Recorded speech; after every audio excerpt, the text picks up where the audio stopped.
O vídeo de hoje começa com a história do Sr. Z. O Sr. Z era um cientista de 39 anos que foi encaminhado para tratamento psicológico depois de uma excursão a trabalho, uma expedição à Antártica, onde depois de algum tempo ele simplesmente parou de cooperar com os outros, começou a se isolar no seu quarto e a beber altas quantidades de álcool. Ele ficou órfão aos 4 anos de idade e até aos 9 ele foi cuidado pela sua tia.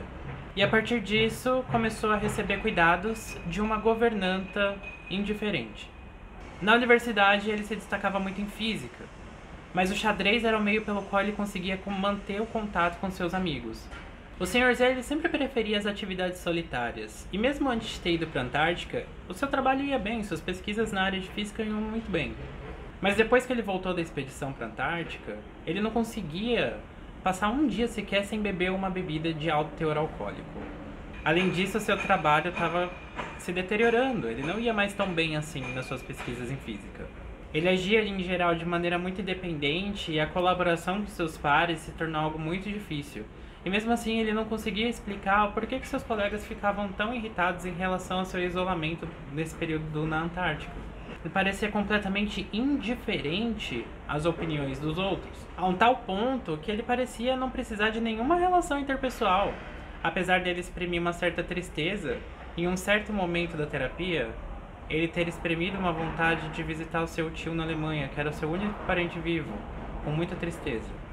A história do Sr. Z parece até um pouco normal, uma pessoa que não liga tanto para a opinião dos outros, que é independente, gosta de agir sozinha, mas quando a gente pensa que isso é algo que atrapalha a vida do indivíduo, que faz com que essa pessoa sinta sofrimento pela sua situação, uma certa incapacidade de mudar a sua própria realidade, a gente começa a falar de um transtorno de personalidade. Mais especificamente, a gente vai falar aqui de transtorno de personalidade do tipo esquizoide. A gente já fez outros 2 vídeos aqui no canal que tratam de transtornos de personalidade. Um primeiro introdutório, onde eu falo pra vocês um pouco sobre quais são os critérios que devem ser atendidos antes da gente falar em transtorno mental. E o segundo, que introduz o tipo de transtorno de personalidade do tipo A, que são os tipos excêntricos de personalidade.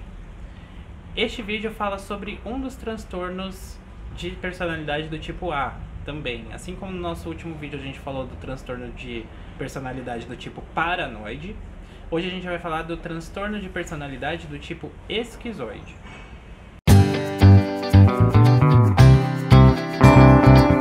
Se lá no transtorno de personalidade do tipo paranoide, a crença principal dos indivíduos é de que as outras pessoas são mal intencionadas, estão armando contra o meu sucesso, né? Então a favor do meu fracasso, aqui no transtorno de personalidade do tipo esquizoide, a crença é outra. A crença básica por trás desse transtorno de personalidade é a ideia de que os relacionamentos eles são complicados demais, a ponto de serem desagradáveis. É um transtorno marcado pelo distanciamento das relações interpessoais e também por uma expressão emocional do indivíduo numa faixa muito restrita, um indivíduo embotado emocionalmente. E como é que isso se manifesta na vida do indivíduo? Então, se a gente está falando do distanciamento dos relacionamentos interpessoais, a gente vai ter uma pessoa que vive na solidão, que vive em isolamento, que não querem ou não sentem prazer com a proximidade dos outros. E são pessoas que se consideram observadores mais do que atores da sua própria vida. E quando a gente fala do embotamento emocional, ou de apresentar uma faixa muito estreita de emoções, isso se manifesta numa certa frieza, distanciamento, indiferença, ou até mesmo uma certa atitude de passividade em relação à vida. Infelizmente, poucos estudos amplos foram realizados sobre o transtorno de personalidade esquizoide. Então a evidência que eu vou trazer aqui para as causas e para os tratamentos é bastante limitada. Como causas, os estudos mostram que como um fator precursor para o desenvolvimento do transtorno de personalidade esquizoide, a gente teria um indivíduo com muita timidez na infância e que tenha sofrido ou recebido, abuso e negligência por parte dos seus pais, seus cuidadores. E uma outra linha de estudos também mostra uma sobreposição com casos de transtorno do espectro autista, ou seja, muitos indivíduos que possuem o transtorno de personalidade esquizoide também cursam com transtorno do espectro autista.